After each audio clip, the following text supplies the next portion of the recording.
सत साहिब सतगुरुदेव की जय।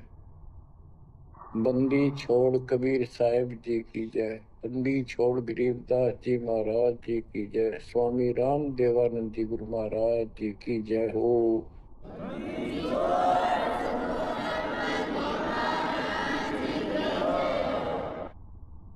सर्व संतों की जय, सर्व भक्तों की जय, धर्मी पुरुषों की जय।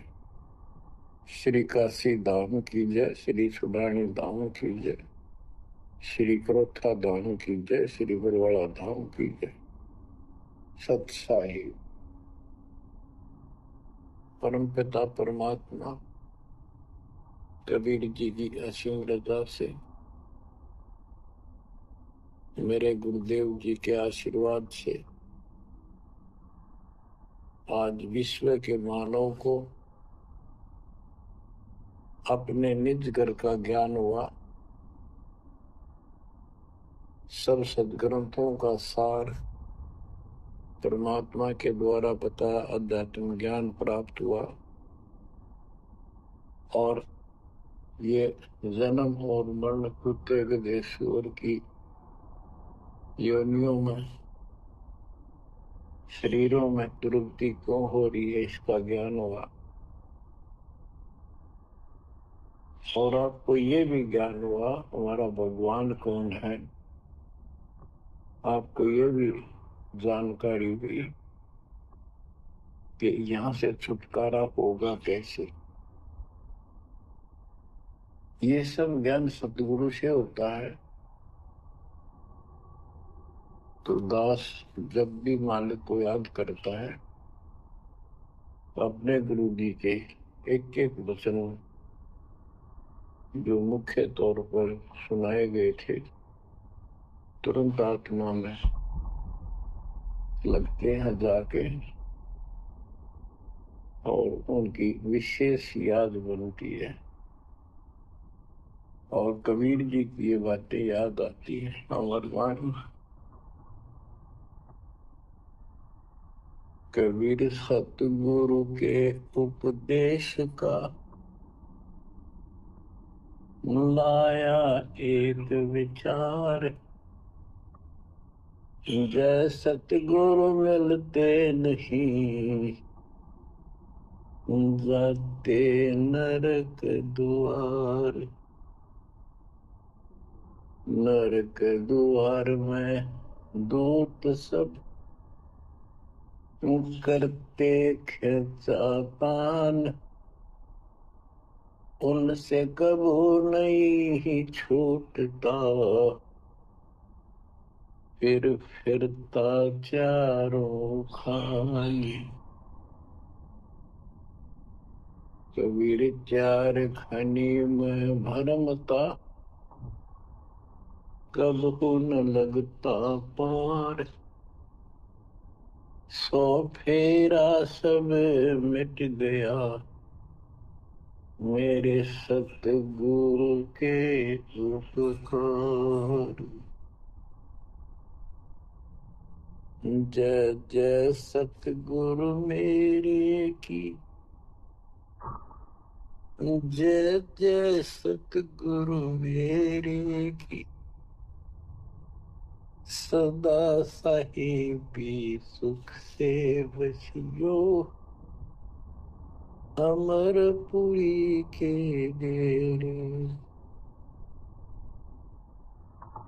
गुरुदेव की जब ये उपकार याद आता है उसके प्रति अनायास ही अपने आप उसकी जय जयकार करने को आत्मा पुकार उठती है।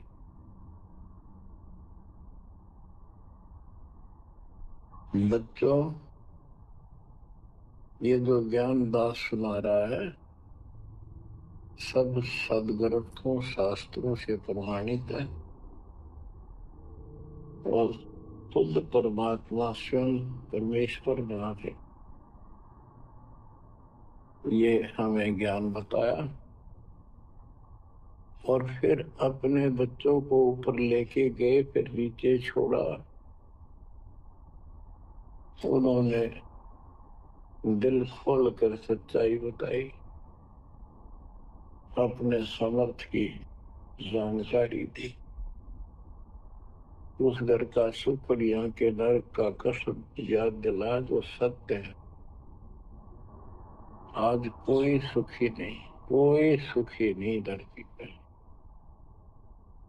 इस बात को आप आसानी से समझ लेना।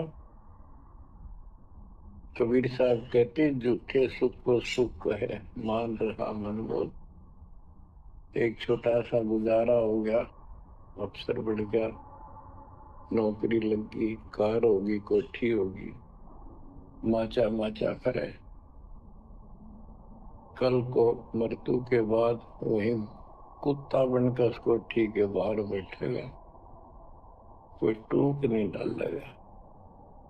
ये कष्ट याद रखो जब ये भक्ति बनेगी। वैसे भक्ति हो ही नहीं सकती, क्योंकि मनुष्य जीवन के अंदर इतनी राहत मालिक देता है, उसको वो सुविधा खूब मिलती है।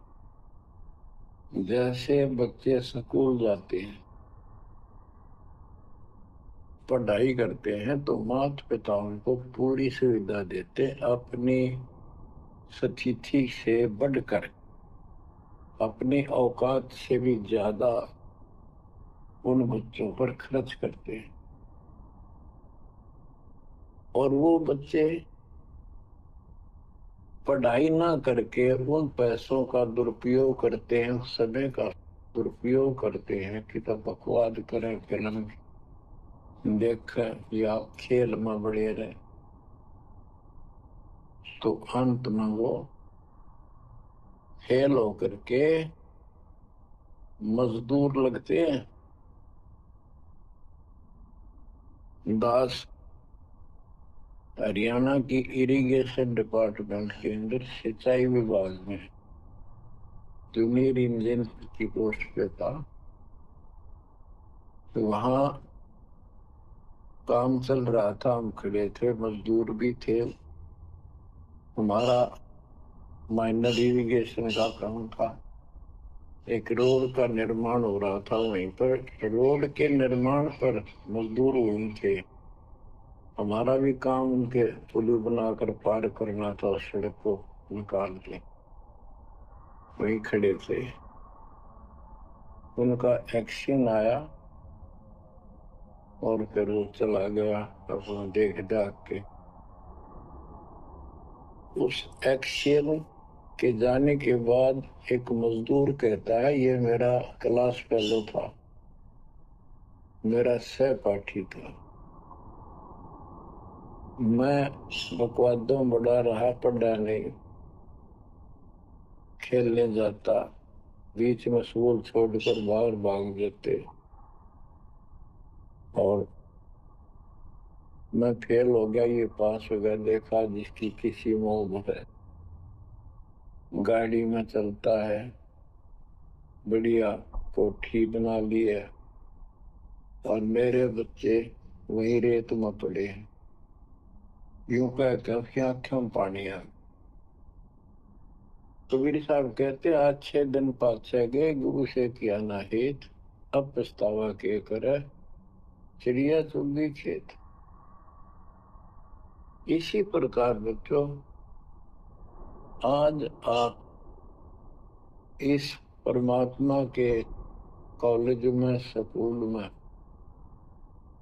यदि आप ठीक से नहीं पढ़ोगे, नहीं सत्संग सुनोगे, सेवा नहीं करोगे, दान नहीं करोगे, मर्यादा का पालन नहीं करोगे, फिर ऐसे रहोगे। कबीर साहब कहते हैं,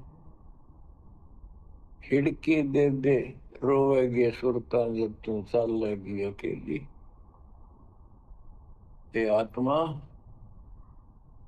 जिस परिवार को और जिस ठाठ बाट को, जिस राज को, जिस पद को देख कर आज जो भगवान याद में आता, नालायक, यू तेरे साथ नहीं जाएगा। जिस दिन यम के दूध घसीट के ले जाएंगी, टक्कर मारेगी इधर उधर, डड्डा होगी बुरी तरह तरीको नहीं सुनेगी। खिड़की दे देर होगी सुरता जब तू चल लेगी अकेली, आंख खोल ले। बच्चों ये साफ बातें हैं, कति स्पष्ट है, 100% सत्य है, 200%, 1000% सत्य है। पर यह आत्मा क्यों ना मानती, यो मन ना मानने देता, तो यो मनाना पड़ेगा। अब इसका तरीका यही है, सत्संग सुनो, मनन किया करो, थोड़ी देर बैठकर सोचा करो। यो नहीं बस सत्संग सुन रहे, बस बंद हुआ फ्रॉड बातें, वो करूंगा वो करूंगा, कर तो सारा लो। उसके अंदर भी परमात्मा मदद करेगा, तुम्हें लाभ मिलेगा ना। कति सिर पटक लियो, कोई राहत नहीं मिलेगी।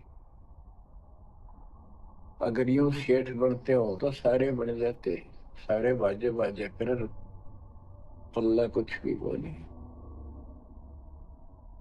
बच्चों आंख खोल लो बस।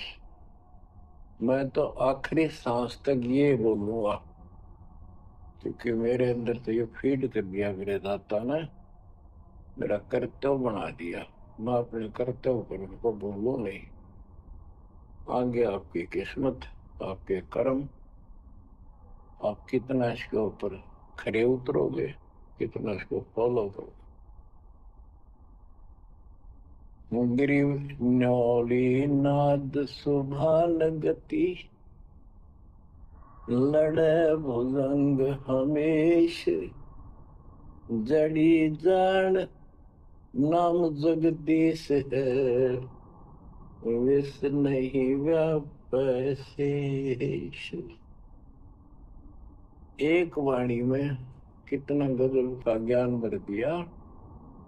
न्योल नाद सुभान गति, लड़े भुजंग हमेश, जड़ी जानो जगदीश का नाम है, नाम जगदीश है, विष नहीं व्याप्त शेष। एक छोटा सा जानवर होता है, गिलहरी से थोड़ा बड़ा, न्योल, नेवला। और सांप कितना बड़ा होता है, तो कितना बड़ा सांप ताकतवर हो, न्योला उसको मार देता है, उसको पराजित कर देता है। कैसे करता है, उसको पता होता है। वो सर्प को उस समय छेड़ता जब आस पास कोई वो बूटी होती है, कोई औषधि का पौधा होता है, उसमें से सुगंध श्वास के द्वारा भर के लाता अपने फेफड़ों, और सर्प के सम्मुख होकर उसको छोड़ देता है। उस जड़ी की स्मेल से, उसकी महक से वो सर्प डगमग हो जाता, उसको चक्कर आने लग जाते। उस जड़ी में इतनी ताकत है, वो सर्प को कंडम कर देती है, उसको होश नहीं रहता। तो सर्प फिर भागने की चेष्टा करता है, और नेवला उसकी मुंडी पे बैठकर उसको पकड़ के ऐसे रगड़ देता है। बार बार श्वास छोड़ता रहता है, वो मर जाता है। तो बच्चों, यहाँ परमात्मा के ज्ञान को, परमात्मा की शक्ति और इस नाम की महिमा को परम पूज्य आदरणीय संत गरीबदास जी महाराज किस प्रकार डिफाइन करते हैं।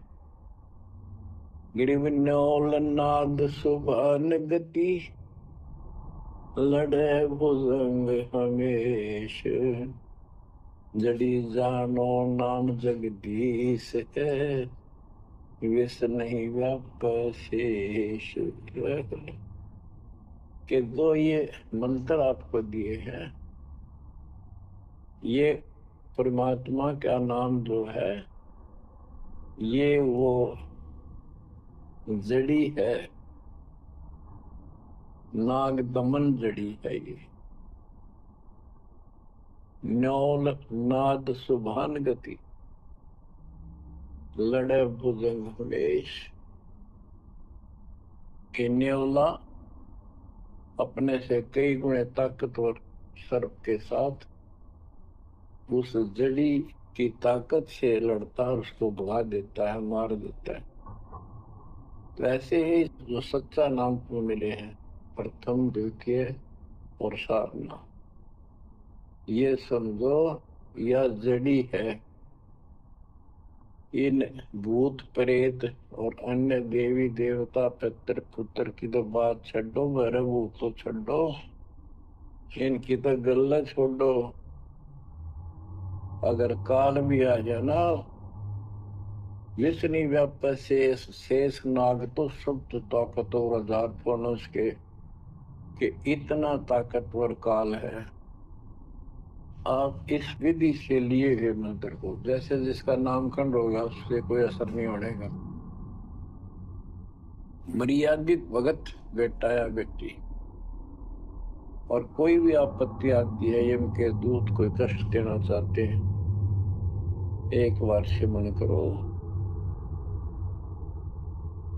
इस सब नाम का। कहते विष्णु व्याप से इस काल भी मुर्दा जाएगा। केरी नाम कबीर है, विषम काल गजराज, दादू भजन प्रताप से सुनकर बाजेगा। तो बच्चों, इन बातों को ध्यान से याद रखो। आप इतने सुरक्षित हो गए हो, जैसे हाथी पर बैठा दिया जाए तो कुत्ता उसको कोई हानि नहीं कर सकता। तो हाथी के सवार को स्वान काल नहीं खाए। हाथी पर बैठा आप हो, आप परमात्मा की शरण में आ गए तो इतने सुरक्षित हो गए, उसकी रेंज से, पहुंच से इतनी दूर हो गए काल से, जैसे कुत्ता हाथी पर बैठे व्यक्ति को कोई हानि नहीं कर सकता। उसके लिए आपने तन मन शीस ईस अपने पे, तन मन शीस ईस अपने पे, पलम चोट चढ़ावे जब कोई, राम भगत गति पावे हो। जब कोई राम भगत गति पावे होगी, लोक लाज मर्याद जगत की, कर्ण ज्यों तोड़ बगावे। अष्ट सिद्धि की अटक न माने, आगे कदम बढ़ावे। जब कोई राम भगत गति पावे तो जी, जब कोई राम भगत गति पावे तो।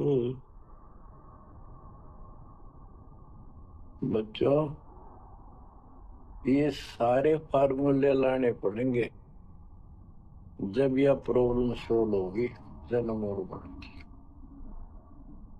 आप क्या बताते हैं?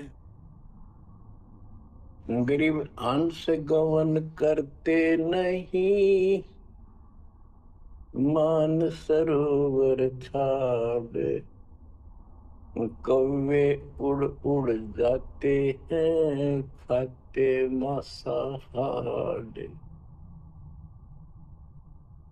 गिरव मान सरोवर मुक्ति फल, मुक्ता हल्के ढेर, कौआ आसन नाम दे, भूमि दीन सुमेर।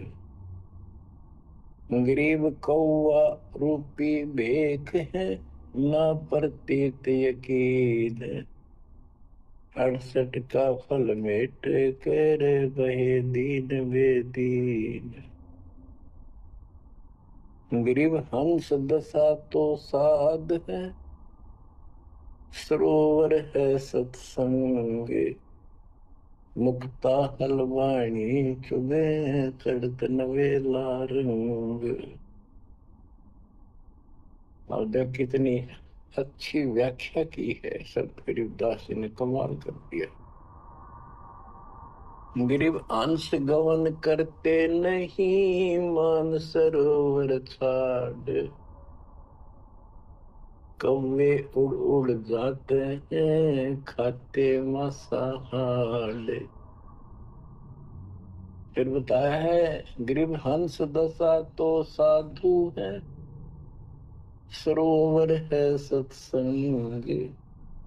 मुक्ता हलवाणी चुबे चढ़त नवेला रंग। कि जैसे हंस गमन करते नहीं मान सरोवर छोड़। हंस एक पक्षी होता, हंस उससे तुलना की है सदे हुए भगत, निर्विकार भगत, सच्चे भगत की। कि जैसे हंस एक पक्षी होता है, सरोवर के ऊपर, तालाब के ऊपर होता है जिसमें मोती होते हैं, और वहीं पर मुगला होता, उसी जैसी सेम शक्ल होती है, उनकी पहचान नहीं कर सकते। उनकी पहचान इसी से होती है। जो मोती खाता है वो तो हंस, और मच्छी खाता है वो है बगुला। दोनों की सेम आकार शरीर का, ऐसी ही कलर सफेद होता है। और कौवे भी वही होते हैं, मांस मच्छी खाते। हंस वो होता है जो भूखा मर जाएगा, पर मच्छी मांस मेंढकी नहीं खाएगा, मेंढक नहीं खाएगा। इसी प्रकार भगत वो होता अपने धर्म कर्म पर रहेगा, बकवाद नहीं करेगा, चाहे कुछ भी हो। तो हंस गमन करते नहीं मान सरोवर छाड़। सरोवर तो सत्संग है, इस सत्संग को सरोवर मानो, तालाब, टैंक, और भगत हंस है। ये इसको छोड़कर जाते थे, यानी परमात्मा की भक्ति त्यागते नहीं। और कौवे उड़ उड़ जाते हैं। जो कौवे जैसे विचारों के, स्वभाव के व्यक्ति होते हैं, वो बकवाद करने बिना टेके नहीं। उनको कितनी सुविधा मिल जाए आश्रम में, वो अपने गंदे कर्म बिना टिक नहीं सकते, उनका स्वभाव इतना बिगड़ गया। तो यहाँ कहते हैं गरीब हंस गवन करते नहीं मान सरोवर छोड़े। कौवे उड़ उड़ जाते हैं खाते मांसाहार। यानी बकवाद, विकारी लोग सत्संग में नहीं टिकते, छोड़कर चले जाते सत्संग। और हंस दशा तो साधु है, भगत है सच्चे, और सरोवर है सत्संग। मुक्ता हलवाणी चुबे, ये अमृत वाणी रूपी मोती खाते हैं, फिर चलत नवेला रह गए। इस ज्ञान को सुनकर आत्मा में और कसक पैदा होती है, तड़प पैदा होती है भगवान की तरफ, और ज्यादा लगन लगती है।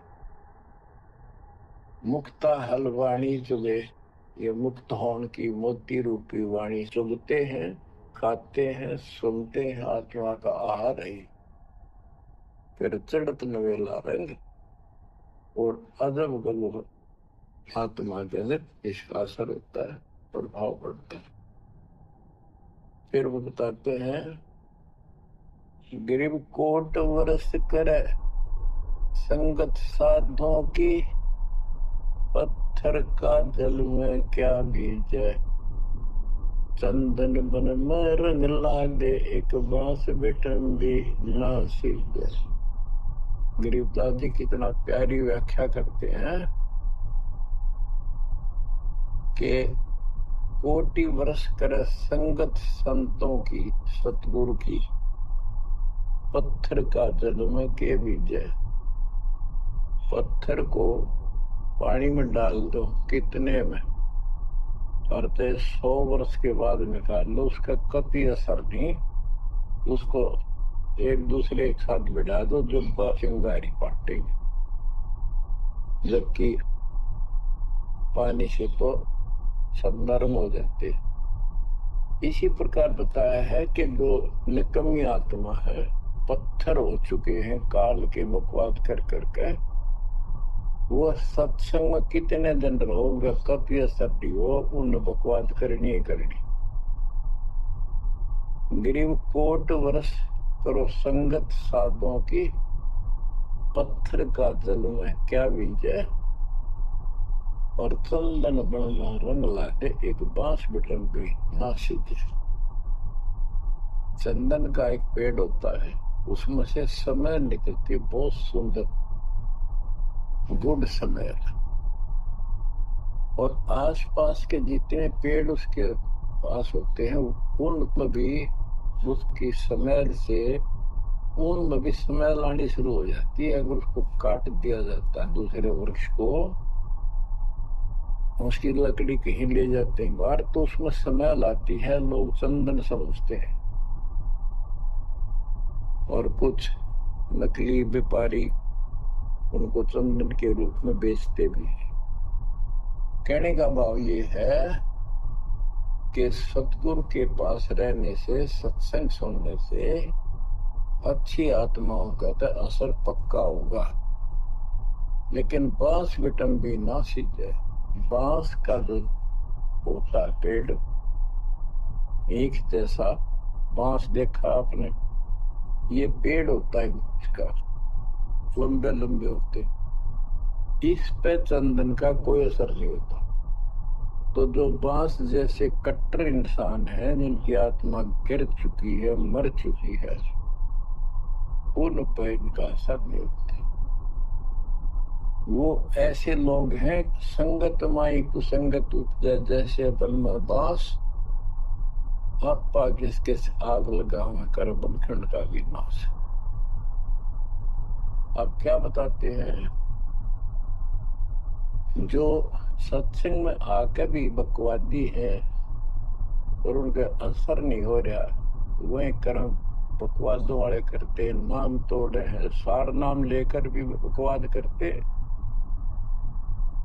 कई भक्त लिखे ऐसे हैं जैसे बहुत बड़े भगत है, बहुत निकट रहते हैं हमारे, और अंत में उनके कर्म इसे गद्दे पावे, हम सोच भी नहीं सकते। तो ये गलतियां हैं, इनको सुधारना पड़ेगा अपने। माई और बात तेरे काम न आवे, संतों शरण लाग रे, मुखे सोवग पलत में बंदे, जाग जाग नर जाग रे, जाग जाग नर जाग, उठ सवेरे कावर लिया, के जाग्या निर्भाग रे, शुक्र किया ना करी रे बंदगी, फुटे ते भाग रे, फुटे तेरे भाग रे। इस तन सराय में जीव मुसाफिर, करता रहे दिमाग रे, रात बसेरा कर ले डेरा, चले सवेरा त्याग रे, चले सवेरा त्याग रे। बगैर सच्चे ज्ञान के इंसान सारे जीवन में अपने मनमुखी अटपट करके, यूं कर दूंगा, वो कर दूंगा, कोठी बना दूंगा, उसने ऐसे ठग लूंगा, ये ऐसे कमा लूंगा, यहाँ जमीन इतनी सस्ती मिले है, ऐसे कर लूंगा, कर ले, लेकिन भक्ति भी तो साथ कर ले। बरकत तो दाता ने देनी है, कर्म तो ज्यादा मिले नहीं, कितनी कोशिश कर ली। कर्म से अधिक लेना है तो धनी की शरण माना होगा। इस परमात्मा कबीर जी के हाथ में वो कलम है जो पाप कर्म को काट के शुभ कर्म लिख देता है। आपके भाग बना है उसको भी लिख देता है, आपके संस्कार ठीक कर देता है। इस तन सराय में जीव मुसाफिर, करता रहे दिमाग रे, रात बसेरा कर ले डेरा, चल सवेरा त्याग रे, चल सवेरा त्याग रे। ये जीवन आपका एक न सोच लो स्वप्न है, और यह नींद जब खुलेगी, मृत्यु होगी जब आंख खुलेंगी, जब यह नींद टूटेगी सवेरा होगा, कुछ ही नहीं पाओगा उस बात। एक भगत बता रहा था, नाम लेने से पहले मैं रिक्शा चलाया करता हूँ, कल्पना हुई गाड़ी जो हुआ और न खूब टी करके चलाया करूंगा। सपना भी वही आ गया, जैसे मैंने बढ़िया गाड़ी ले ली और किराए पर ला रखी है, खूब जोर से चला रहा हूँ, बढ़िया रोड है, आगे एकदम ब्रेक मारने लगे, जोर से पैर मारा, वहां पट्टी पुरानी रजाई थी, उसमें कार पार पैर निकल गया, वह भी पाइट नहीं। उठा तो देखा ना को कार ना गाड़ी, और झोपड़ी में पड़ा हूँ। तो बच्चों ये सपना साजा टूट टूट के तो मुंड पकड़ हुआ है। तो ये स्वप्न है जो तुम टी करके चल रहे हो, कितने दिन चालोगे। इस तन सराय में जीव मुसाफिर, करता रहे दिमाग रे, रात बसेरा कर ले डेरा, चल सवेरा त्याग रे, चल सवेरा त्याग। घूमता चोला बन्यान मोड़ना, लगे दाग पे दाग रे, दो दिन की गुजरान जगत में, क्यों जड़े बिरानी आग रे, क्यों जड़े बिरानी आग रे। कुबद का चढ़ी चढ़गी छत पे, तू होया मनुष्य नाग रे। यानी जिसका जितना सामर्थ्य है, जब तक इसको ज्ञान नहीं है, कोई न कोई ऐसा दुख दे रखेगा दूसरे को, ताकतवर है वचन से ऐसी वो गलत बात कह देगा, और निर्बल दुर्बल ऐसा है व्यक्ति की आत्मा रोती रह जाएगी, या किसी को लूट लेगा। बड़ा अफसर है, ऐसी कलम चला देगा, मरो से जीव। कोई अन्यायी जज है, अन्याय कर देगा, मरो से जीव। तो यह कहते हैं, तो बदका चढ़ी चढ़गी चित पे, तू होया मनुष्य नाग रे। आदमी से नाग बढ़ गया, नाग है। जैसे दुर्वासा ने श्राप दे दिया, 56 करोड़ दो मर गए। चुनौती ने तपस्या करी थी, या खाक तपस्या थी। तो इसे जड़े हुए ढोयर जो आम व्यक्ति है, जो भक्ति नहीं करता, कुछ पद प्राप्त है, जो ताकत है गांव में या शहर में या खेत राज का हिस्सा है, उसको कह रहे हैं गरीबदास जी। कुबद का चढ़ी चढ़गी चित पे, तू होया मनुष्य नागरे। सुग नहीं सजन सुख सागर, बिना प्रेम बैराग रे। बिना प्रेम बैराग रे। हर्षो मरै सो हंस कहावे, कामी क्रोधी कागरे। बहुरा न भरम इस विष के वन में, चल बेगमपुर बागरे। चल बेगमपुर बागरे। शब्द सैन सतगुरु की पहचान, पाया अटल सुहागरे। शब्द सैन संकेत, शब्द सैन सतगुरु की पहचान, पाया अटल सुहागरे।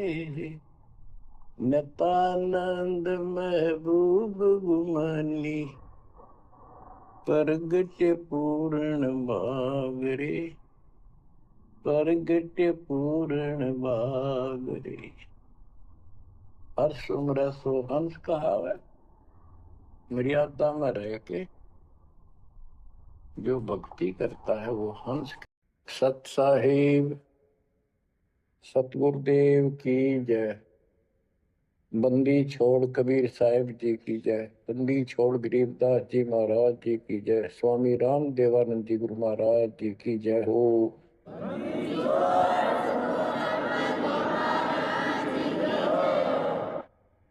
सर्व संतों की जय, सर्व भक्तों की जय, धर्मी पुरुषों की जय। श्री काशी धाम की जय, श्री सुडानी धाम की जय, श्री क्रोथा धाम की जय, श्री बरवाड़ा धाम की जय। सत साहिब परम पिता परमात्मा कबीर जी की प्यारी आत्माओं, परमेश्वर की असीम रजा से, अपने पिता की असीम कृपा से आज इस घोर कलयुग के अंदर अपने को धर्म कर्म करने का प्रॉपर ज्ञान हुआ। विशेष ज्ञान विधिवत और सच्चा ज्ञान, सच्चा भगवान, सच्ची भक्ति और आपको पूर्ण सतगुरु प्राप्त हुआ। बच्चों, इस गंदे लोक में आके परमात्मा भुला दिया हमारे को, भूले नहीं। ये त्रिगुण में माया, रविगुण धर्मा से निकल रहा है गुण, सतगुण विष्णु जी से, तनगुण शंकर जी से हमारे ऊपर इतना जबरदस्त प्रभाव रखता है कि हम सब भूल जाते हैं और इनसे प्रेरित होकर के सारे उल्टे काम करें। ब्रह्मा जी के गुण से या ठाठ बाट की इच्छा होती है, राजपाट की इच्छा होती है और संतानोत्पत्ति बाई फोर्स कराई जाती है। जीव के वश का नहीं होता। और फिर ममता मोह एक ऐसा रोग लगा रखा है, ये सबता लग जाता है। किसी से 10 दिन ठीक से बात कर ले, उससे मोह हो जा। और अपने परिवार में जन्म लेने वाले बच्चों से तो होना ही होना, वहां तो सीने से लगाते हैं उनको। तो होता क्या है, ये काल का आहार तैयार करवाया जाता है। गीता अध्याय 7 श्लोक 12 में कहा है कि अर्जुन, रजगुण तमगुण सतगुण, रजगुण ब्रह्मा, सतगुण विष्णु, तमगुण शिव जी, इन तीनों गुणों के द्वारा जो कुछ भी हो रहा है उसका निमित्त मैं हूं, मैं इनमें नहीं, यानी मैं इनसे अलग हूं, ऊपर हूं। रजगुण ब्रह्मा से उत्पत्ति, सतगुण विष्णु से मोह ममता एक दूसरे में जकड़ देना, सतीथी बोल रहे हैं इसको, अटके रहे यहाँ पर। और तम गुण शंकर से संहार, ये है यहाँ का प्रोसीजर। हमारी आंख कतई नहीं खुलती क्योंकि प्रेशर ज्यादा है, इतना दबाव है, जीव की अवस्था नहीं है। आपको इतना ज्ञान सुना दिया और सुना रहे हैं, इस ज्ञान से आपके अंतःकरण में ये फाइनल हो जाएगा एक दिन। क्योंकि बार बार कोई वस्तु सुनते हैं, उसका धीरे धीरे धीरे धीरे असर बनना शुरू होता है। हम बातें सुनते हैं, सत्संग सुनते हैं, विचार मालिक के सुनते हैं, वाणी सुनते हैं, तो एक बार तो कति वैराग आ जाता है कि सचमुच बहुत गलत जगह फंस गए या कुछ भी अपना लेंगे। और उसके थोड़ी सी देर के बाद, क्योंकि हमें और काम भी करने होते हैं, ये व्यवस्था यहाँ की ऐसी है, तो फिर शाम तक कति भूल पड़ जाती है। बस मंत्र कभी कभी याद आ जाते हैं, करने हैं। सुबह दोपहर शाम की वो नियमित सतुति भी याद रह जाती है। बाकी समय हम ज्यादातर अन्य कारोबार के सिलसिले में, रोजगार के सिलसिले में बातें करते रहते। वह फिर से थोड़ी सी भूल पड़ जाती है। फिर जब सत्संग सुनते हो फिर जागृति आती है। ये ऐसे चलेगा, चलने दो। जैसे आपको बताता हूँ, बार बार दास बताता है कि आप बच्चे स्कूल में जाते हैं, अध्यापक आता है, अपना उसका पीरियड लेता है, सबको सावधान करता है, ध्यान से सुनो, लाइन में बैठ जाओ। तो हम बहुत सतर्क होके उनकी एक एक बातों को सुनते हैं, नोट करते हैं, लिखते हैं, फिर याद करते हैं। उसके बाद हम फिर खेलते कूदते भी हैं। बच्चे घर का भी काम करते हैं, माँ बाप का हाथ भी बटाते हैं। लेकिन जो स्कूल के अंदर जो बातें सुनी थी, जो ज्ञान सुना था, वो एक अलग कोने में, हृदय के अलग कोने में डिपॉजिट होना शुरू हो जाता है। और उसके अतिरिक्त हम और भी काम सारे करते रहते जो पहले भी कर रहे थे। एक दिन हम विद्वान बन जाते हैं, वो काम फिर भी कर रहे हैं। इस ज्ञान को रह रहकर सुनने से एक दिन आत्मा कति दृढ़ हो जाएगी कि इस संसार में एक दिन भी रहने का नहीं है, ये संसार एक दिन भी। और कभी भी फिर शरीर यहां से छूट जाए, जाने का टाइम आ जाए, नो प्रॉब्लम। हमारी आस्था सतलोक में जाने की होगी, क्योंकि हमने वहां जाने का टारगेट बना रखा है। पहले तुम्हारा कोई टारगेट नहीं था, मेरे पास जाएंगे कहाँ।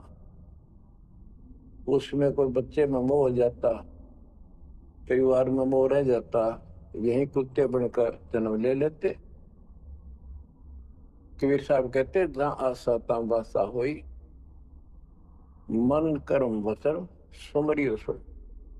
गीता अध्याय 7 श्लोक 6 में यही स्पष्ट किया है कि अर्जुन, अंत समय में जो जिस भी भाव में भावित रहता है, जिसकी जिसमें आस्था रहती है, वो उसी को प्राप्त होता है। जब तक हम भक्ति नहीं करते, इस ज्ञान से परिचित नहीं होते, तो हमारा संसारिक यानी परिवार में, संपत्ति में, इसमें कति हम जकड़े बैठे होते। एक उदाहरण दिया करते थे गुरुदेव। एक बूढ़े की मृत्यु होती, किसान था, पशु रक्षा करते थे। मृत्यु होने लगी, उसकी जुबान बंद होगी। आसपास परिवार के सदस्य आगे, कोई पिताजी तो अंतिम टाइम आए, वो आगे। तो थोड़ी देर के बाद वो ऐसे संकेत करने लगा, ऐसे इशारा हाथ से। उन्होंने सोचा भाई पिताजी कुछ कहना चाह रहे हैं, हो सकता है कोई धन दाब रखा और बताना भूल गया, वो अचानक मृत्यु होगी। एक डॉक्टर बुलाया, उसने पता था कि एक बार ये बुलवा देगा, 500 रुपये लेगा, ऐसा इंजेक्शन लगाता है। वो बुला गया, उसने इंजेक्शन ला दिया। पिताजी बता बता जल्दी क्या कहना चाहो थे। एक गाय का बछड़ा झाड़ू मुंह में दे रहा था, उन्हें खराब कर रहा था। जो बोला देख, यो बछड़ा झाड़ू चाबे, तुम कित मर गए, नाश करोगे मेरे गाय पक्ष है, ये नुकसान कर दिया। 2.5 आने की झाड़ू 500 रुपये पड़ गई मुझे। जहाँ साता बादशाह हुई, वहीं पर कुत्ता गधा पशु बनकर वहीं जन्म लेगा। तो हमारी ये वृत्ति यहाँ से हटेगी। इस ज्ञान से अंतिम समय आप यहाँ कुछ याद नहीं आओगा। इस ज्ञान ने सुनते रहे और भक्ति करते रहे, मर्यादित रहे। ज्ञान के साथ साथ यह भक्ति आपको सहारा देगी अंतिम समय में मन को उधर धकाने के लिए। वैसे नहीं है धकता है, वो ताकतवर है। ब्रह्मा विष्णु महेश मन का आधार मान रहे। ये ज्ञान और इस भक्ति की शक्ति इस आत्मा को न धका देगी ऊपर। अंत समय में सेकंडों के अंदर सतलोक बैठे पाएंगे। इस पर लगे रहना, इस मार्ग से जैसे दास आपको बताता जाना है। अमर करूं सतलोक पठाऊं, ताके बंदी छोड़ कर। कबीर साहब कहते हैं, मैं अमर करूं सतलोक पठाऊं भेज दूं, इसलिए बंदी छोड़ कर लाता। अब यहाँ ये क्यों हो रहा है, क्या हो रहा है, आपको सब पता है। पहले तो नहीं था, पर अब पता लग गया आपको, बिल्कुल सही पता लग गया। माता पिता के सामने बच्चे एक या दो तुरंत मर जाते हैं, चक्कर मारते रह जाते हैं,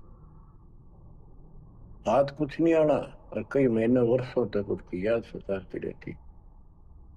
हम इतने विवश हैं, हम इतने बंद में हैं, हम कुछ नहीं कर सकते, लाचार है।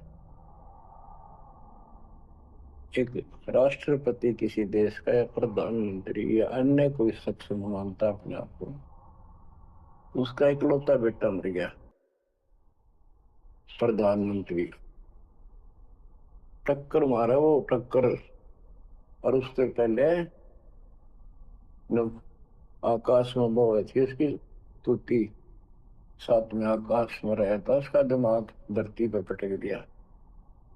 एक बताते हैं, महाभारत में प्रकरण आता है, द्रोणाचार्य ये गुरु था कौरव पांडवों का, और शिक्षा दिया करता, मोह मत करो, मोह सबसे बड़ा खतरनाक है। द्रोणाचार्य का जब लड़का अश्वत्थामा मरा नहीं था उस समय तक, ये कह दिया गया कि अश्वत्थामा मर गया। वो झूठ बुलवाई गई थी श्री कृष्ण में प्रवेश काल द्वारा कि एक अश्वत्थामा नाम का हाथी था, उसको मार दिया गया। और युधिष्ठिर का बहुत विश्वास करते थे सब कि ये सत्यवादी है, कभी झूठ नहीं बोलता। तो काल ने यह चाल चाली कि द्रोणाचार्य पांडवों की सेना को मार डालेगा। बहुत जबरदस्त तीरंदाज है, बहुत गजब का सूरवीर निशानेबाज है, इसको कंडम किया जाए। तो उसको कंडम करने का तरीका अपना कि इसको यह झूठी खबर फैलाई जाए कि अश्वत्थामा इसका बेटा मर गया युद्ध में, फिर ये पागल हो जाएगा। वो प्रत्येक दुनिया गीत गाती है, जब लग गया अपने, जब पता लग गया तो युधिष्ठिर से झूठ बुलवा दिया कि तूने कह दे कि अश्वत्थामा पीते, अश्वत्थामा मर गया, तेरी झूठ भी ना होगी, हाथी मर गया ना, ये हो जाएगा। तो पहले तो युधिष्ठिर माना नहीं, फिर ये कहा कि हाथी मार दिया है, तो झूठ थोड़ी है। झूठ तो थी है, जो थोड़ा पहले हम छोटे से थे तो यूं कहते, अरे झूठ बोली तो ना पाप लगेगा, बोला ना, उंगली पर उंगली चढ़ा कर बोली थी, ये कौन पाप लगे। यानी अपने फार्मूले हैं, पाप तो पाप तो लगेगा। तो सब ने कहा कि आपका बेटा अश्वत्थामा मर गया, दौड़ना चाहिए। तो बोला नहीं, मेरा बेटा नहीं मर सकता, नहीं मर सकता, उसको मारने की हिम्मत किसी में नहीं है। कि युधिष्ठिर कह देगा तो मैं मान जाऊंगा। तब युधिष्ठिर ने कहा अश्वत्थामा हिते नर वाक तुंगर, नर तो जोर तो बोल दिया, और आदमी या हाथी ये नहीं कह सकता, वो मन मन में बोल दिया। तो यह बात सुनकर अश्वत्थामा हिते, अश्वत्थामा मारा गया। आगे कड़ा सुना था द्रोणाचार्य, नर व कुंवर कह गया वो, इतना पागल ने ढाल हो गया, टक्कर मारा, कति कंडम हो गया, उसने हथियार भी नहीं उठा उससे। और पांडवों ने वो गढ़ जीत लिया उस साइड का जहां वो मोर्चा डाटे खड़ा था। तो बच्चों, ये मोह इतना जबरदस्त है, जीव के बस का नहीं है। पर बनता कुछ नहीं, बचाओ कुछ नहीं। तो इसका बचाओ अब है तो ज्ञान हो। ये ज्ञान जो दास बता रहा है, ये आपके हृदय जच या कति, ये कुछ भी अपना नहीं है। 100 की 100 साची है, पर मन मानने तैयार नहीं, आत्मा को दबाए रखा है। ये सब काल आहार हमसे पैदा कराया जाता है, जैसे कसाई बकरे पालता है। कसाई बकरे पालता है, उनके लिए चरागाह बनाता है, सुंदर तालाब बनाता है पानी पीने के लिए, उनके लिए छाया, गर्मी, सर्दी, ओलों से बचने के लिए शेड डालता है। पहले झोंपड़ी डाला करती थी घास फूस के लकड़ी से, अब टीनों का शेड बनाते, पंखे लगा दिए जाते। और ये समझो कि जैसे कसाई ने 3 पाली रखे हैं नौकर, एक बकरे मोल लाके वहां छोड़ता है, दूसरा उनकी पालन पोषण करता है, और तीसरा उनमें से निकाल के और अपने कटवा देता, बेच देते हैं, कसाई को सौंप देता है। ये प्रोसीजर है यहाँ पर। जैसे कसाई कभी कभी आता रहता है, बकरों को देखता है, संभालता है, तो उनके कमर पे हाथ मारता, शरीर पे, और वो उसको अपना एक बहुत हमदर्द मित्र मानते हैं, मालिक मानते हैं। देखो हमारे को कितनी सुविधा दे रखी है, पानी क्या, घास क्या, गर्मी सर्दी से बचने का। वो देखता तो हाथ मार के ऐसे है कि ये कितनी कीमत का हो गया, कितना मांस है इसमें। और वो समझते ये प्यार करे हमारे से, कसाई लाड करता है, वो भी उसको प्रतिफल में जीभ से चाटते हैं उसका हाथ, प्यार करते हैं। और कई कई तो उसके ऊपर पैर फैला कर उसको प्यार देना चाहते, सीने से लगाना चाहते बकरे। ऐसा पशु भी प्यार देते हैं, उसको अपना मानते हैं। वो देख रहा है इसमें मांस कितना है, और नौकरों को बता देता इनको निकाल लो। उसका कोई रहम नहीं है, कितना लाड करो, कितने उसके गुण गाओ, उसका उद्देश्य यही है, मतलब यही था उनको पालने का। कबीर साहब कहते खाई खुराक का पहन पोशाक का यम का बकरा पलता है, या बढ़िया बढ़िया माल खा के और सुंदर सुंदर कपड़े ड्रेस कटपट फैंसी के कपड़े ये पहनेंगे वो पहनेंगे। कहते खाई खुराक का पहन पोशाक का यम का बकरा पड़ता है, काल के बकरे पड़न लग रहे हो तुम। इन बातों को बच्चों अच्छी तरह हृदय में बैठा लो एक कोने में। संसार में रहेंगे, रहना पड़ेगा, लेकिन परमात्मा की शरण में रहेंगे, मर्यादित रहेंगे। काल का कोई अटैक आप पर नहीं होगा, ना आपके परिवार पर होगा, ना किसी धन संपत्ति व्यवसाय पर होगा। ये सत्कर मान लेना। हम मर्यादा को हल्के में ले लेते हैं और ये हमारे विनाश का कारण होता है। गलती हम करते हैं, कोई काल का ऐसा अटैक आने का समय हो गया, वो नुकसान हो गया, तो भक्ति और छोड़ देते हैं, हो गया सर्वनाश। भक्ति छोड़ दी, भगवान की शरण छोड़ दी, फिर और कहाँ ठिकाना रह गया। कटी पतंग हो गए। कटी पतंग का कोई अस्तित्व नहीं रहता, कुछ देर उड़ जरूर सकती है, अंत में पता नहीं कि करके बबूल के पेड़ में उलझ कर फड़फड़ कर कपाटती है। ऐसे फंसे रह जाओगे तुम इस काल के जाल में, कांटेदार झाड़ियों में, इस गमले लोग। तो बच्चों मर्यादा को हल्के में ला लो। जैसे हमने इतने सारे नियम बना दिए, भक्ति करनी है तो इनका पालन करना पड़ेगा, नहीं तो फिर गधे बनकर कुमार के नियम में चलना पड़ेगा। एक कदम भी अपनी मर्जी से नहीं जा सकते, बैल बनकर नाथ डल जाएगी, छच्चर बनकर बग्गी में दौड़े जाओगे रेड़ी में, फिर चलेगी क्या आपकी मर्जी। असंग जन्म तन मृत्या हो गए, जीवित क्यों नाम रे। दवा दस दर मद मैल मठ दौड़े, बोर ना दे धरे रे।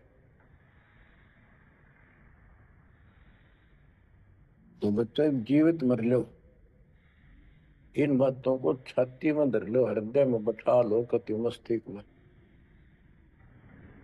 ये संसार आपका नहीं है, ये परिवार आपका नहीं, ये संपत्ति या कार कोठी तेरी नहीं, गरीब काया तेरी है नहीं, ये माया कहां से हो। चरण कमल में ध्यान रख, इन दोनों को खोल, इनको भूल जा, अपने गुरु जी के चरणों में ध्यान रख, उनके बताए दिशा निर्देश के आधार से अपना जीवन निर्वाह कर। बच्चों आंख खोल लो, बार बार ये बातें बताई जाती हैं। जब ऊक चूक हो जाएगी फिर तो रोना शेष रहेगा, नथिंग एल्स। इस मार्ग में अहंकार इंसान को मारता है। किस चीज में अहंकार करो, माया होगी तो अहंकार होगा, कोई पोस्ट पद ठीक सी होगी तो अहंकार होगा, शरीर स्वस्थ है, थोड़ी सी जान है, अहंकार हो गया। एक परिवार में 5-4 लाठी ठानिये हो गए तो अहंकार हो गया। और अपने बॉडी की ताकत का अहंकार, और भी सैकड़ों कारण है जो इंसान के मन में दोष पैदा हो जाता है। तो ये इंसान का सबसे बड़ा खतरनाक शत्रु है। परमात्मा को अहंकार पसंद नहीं, और छोटी मोटी गलती को माफ कर सकता है। रावण था जिसे अहंकार नहीं छूटा, 10 मस्तक सर भी काट दिए, 10 बार काट दिए तो वापस दे दिए, ले भाई। ये सारा कुछ खेल कबीर साहब का किया, सारा कुछ। ये आत्मा परमात्मा की है, चाहे आज राक्षस है, चाहे कोई कसाई है, चाहे देवता है, चाहे ब्रह्मा विष्णु महेश है, चाहे कीड़ी हाथी छोटे जीव है, कोई मनुष्य है, स्त्री पुरुष है, बालक बच्चे जीव जंतु सब उसके हैं। काल चाहता भक्ति में इनकी आस्था खत्म हो, मालिक चाहता है इनकी भक्ति में आस्था खत्म ना हो, फिर तो कति गए काम क्या। जो भी जैसी साधना मालिक के नाम पर बैठ कर कहीं कर रहा है, उसके पिछले संस्कार से, उस भक्ति से जो उसको मिलना है, उसके साथ साथ परमात्मा उसको सहारा देते। जैसे रावण ने सिर काट दिया शिव जी के निमित्त, तो भगवान के नाम काटा उसने, वो भगवान की खोज में निकला था। साधना गुरु गलत मिलने से उसको मार्ग गलत मिल गया। पिछले जन्म के संस्कारी ही इतने सेक्रीफाइस कर सकते, इतनी कुर्बानी कर सकते, वैसे नहीं हुआ करते। तो पिछले जन्मों में वो भगवान का भगत रहा है, फिर इतना बिगड़ गया कि राक्षस बन गया। तो उस मालिक ने उसको 10 शीश वापस दिए, लेकिन बकवाद करी तो अंत बुरा हुआ। उसके कर्म मत उसने दीदी सीधी की, उनसे धन दे दिया, वो धन भी यही छोड़ गया। गिर सर्व सोने की लंका होती, रावण शरण दी, एक पलक में राज विराजी, जम के पड़े दी। मन तो सुख के सागर बसरे, और न ऐसा यसरे।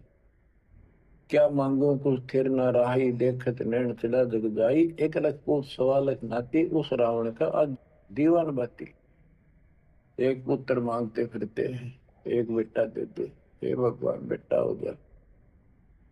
बेटियों की तो हम गिनती नहीं करते, बेटा चाहिए बेटा। वो किस लिए उगलछमी पैदा कर रखी थी कि बेटा ना होगा तो गति नहीं होगी माँ बाप की। क्योंकि अंत समय में जेठा बेटा, बड़ा पुत्र माँ बाप का अंतिम संस्कार करे, यानी उसने फूका, फिर उसकी अस्थि डाल कावे, फिर उसकी क्रियाक्रम करावे, तो उसकी गति हो। और जिसका बेटा नहीं, उसकी गति नहीं हो सकती। उसको तो संतान वाला मना नहीं करते थे। अब तो ये चांदना होगा, रोशनी होगी, बेटा बेटी है, कितनी मूर्खता का काम था। लेकिन काल ने तो उल्टी पढ़ाई पढ़ानी, उल्टा रास्ते डालना, वो होना एक परंपरा बनाकर बैठ गए। वो एक लकीर गया फकीर होंगे।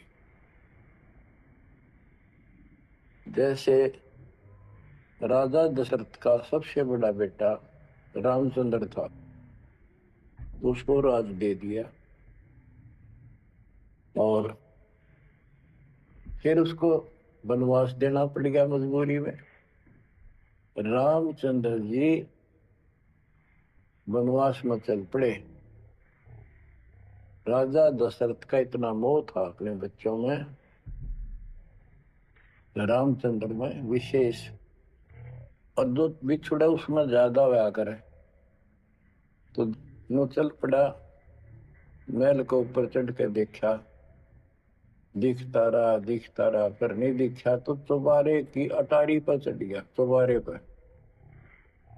चौबारे पर चढ़ कर जहां तक उससे दिखा, फिर मुंडेर पर चढ़ गया, एडी ठाई गिर गया, वहां से जमीन पर गिर गया, गिरते मर गया।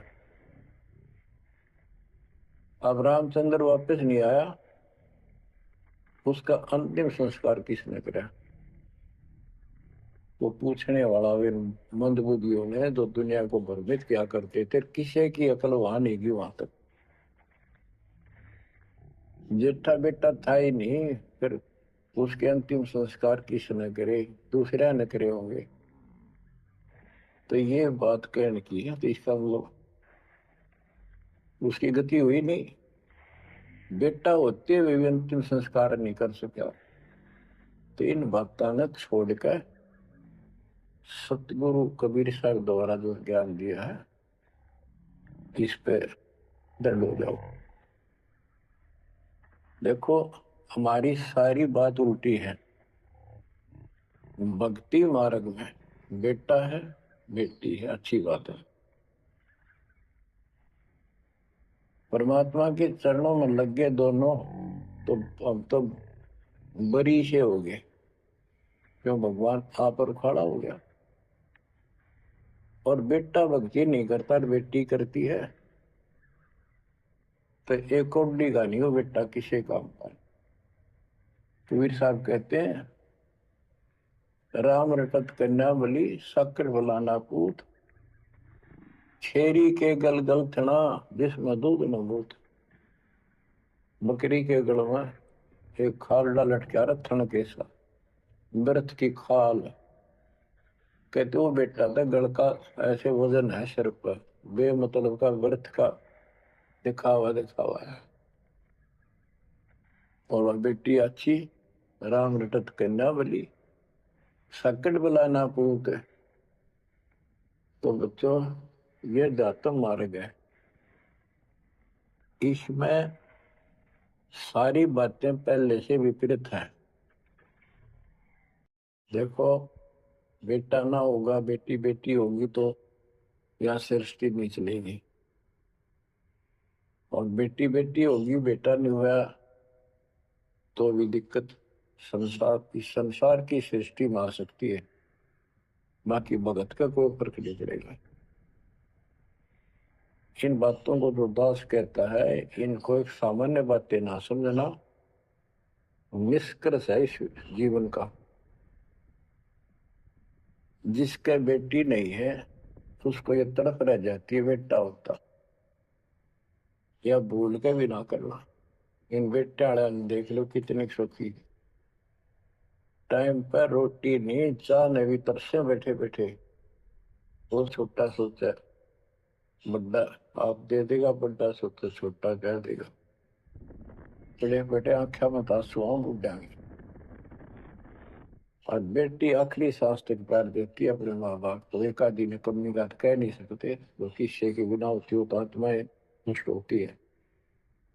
आखिरी सांस तक यहाँ भी हमने देखा, जैसे लड़की रोटी खा रही है और लड़का वैसे बैठा था। माँ ने कहा बेटा वो सामान ला खा कर, रोटी तैयार बनाऊं वो दिन। बैठा बेटा ना लाऊं, नो कौन खोए अलावा। बेटी तो कह भी कोई ना, रोटी खाती खाती छोड़ के आन की थी, एक 10 साल का की होगी, लड़का 12-13 साल का। उठ कर रोटी छोड़ के हाथ धोकर और सामान लाकर माँ को दे दिया। लेकिन फिर भी बेटे में मोह ज्यादा और बेटी में नहीं। इसका कारण यह था कि हमने बेटी को बाहर बना लिया इसको रीति रिवाज। बेटी तो 15-16-20 साल की मेहमान होती है आपकी, ये तो परमात्मा की बेटी 2 गुना का सुधार करती है। आगे जाके घर में सावे, उस परिवार को भी सुधारे और माँ बाप के अंदर मोह न्यारा रहे। तो भाव ये है कहने का, अगर बेटा नहीं है ना और भगत है, उसके सब भगवान धरती पर नहीं। प्रथम तो वो है जिसके कति संतान नहीं, वो भगवान। दूसरा वो है जिसके बेटा ना हो, बेटियां की करके शादी मुर्दवस्था में अपना लेकर मारा जाता है। और बेटी वहां बैठी भी माँ बाप की चिंता करेंगी और कोई न कोई सुविधा उनको देती रहेगी। और बेटा छाती पर रह के भी खून फूके जाएंगे, कति साफ दिखाई दे है, इसमें कोई मानो तो ना मान। लेकिन बेटे भी हैं, ठीक है, और उनमें वो भी भक्ति करो, आप भी करो, कुछ दिन में उनको समझ आ जाएगी। पुत्र वधु भी भगवान से डरने वाली हो जाएंगी, माँ बाप का ध्यान रखें। वैसे कोई विकल्प नहीं इसका। लेकिन इस दुख को हम अच्छा मानते हैं पुत्र ना होने से। हम तो काल ने गधे बना रखे हैं। जितना कष्ट हमें रहे और वजन लद्या रहे तो हम सीधे चाला, और कम हो जाता मानने को। हमारा तो जैसे एक माई का पुत्र मर गया, 15-16 साल का, और भगत थी, टक्कर मारी, रोना पड़े है कि बस की बात है, पाला पोसा ले जाता का। फिर उसने थोड़ा सब्र हुआ जैसे। उस दूसरे जो एक और बिना भगत थे उनके पड़ोस में, जो उनके लड़के की शादी होगी, और वह पत्नी थी बदचलन, उनको समझाने की चेष्टा करी कि तू ऐसा ना कर, लेकिन वह तो मानी नहीं, उसने वही फांसी खा ली। अब वह भी मर गई, और वो बेटा भी जेल में, और वो सारे जेल में। वो दहेज के कारण, एक बेटा था ऐसे ही, उसने बहू को प्रताड़ित किया दहेज लेने के लिए। गरीब घर की लड़की थी, उसने सुसाइड कर लिया। वैसे सुसाइड करना कोई विकल्प नहीं है, इसे गंदे आदमी को छोड़ के कुमारी रह ले, अपने घर पे बैठ जा। तो उस बेटे के कारण माँ बाप ने भी सजा हुई, बहनों तक भी जेल होगी। इसे बेटे ने के फूके, ईसा तो पहले मर जाता था अच्छा था। लेकिन हम इस बात को मानने को तैयार नहीं है, ना मानने के जब के कर लोगे, कार तक आ गया, मारे जाओ टक्कर। तो कहने का भाव ये है कि इन विचारों से अपने मन को सेट रखो, परमात्मा जो करता है वो सही करता है। जैसे आपको बताते रहते हैं, एक बार हजरत मूसा जी, यहूदी धर्म के प्रवर्तक ने, से किसी ने पूछा सत्संगी ने कि आज के दिन सबसे बड़ा इल्म वाला यानी ज्ञानी कौन है, उसने अपने आप को बताया। तो उसका अल्लाह बोला, जिसको खुदा मानते हैं, जिसने कुरान का ज्ञान दिया, बाइबल का दिया, कि मूसा तने ये बात बहुत गलत की, मुझे अच्छा नहीं लगा, तूने अपने आप को कैसे कह दिया मैं सबसे विद्वान हूँ। अब मूसा जी भी अपनी जगह ठीक थे जी, यो ज्ञान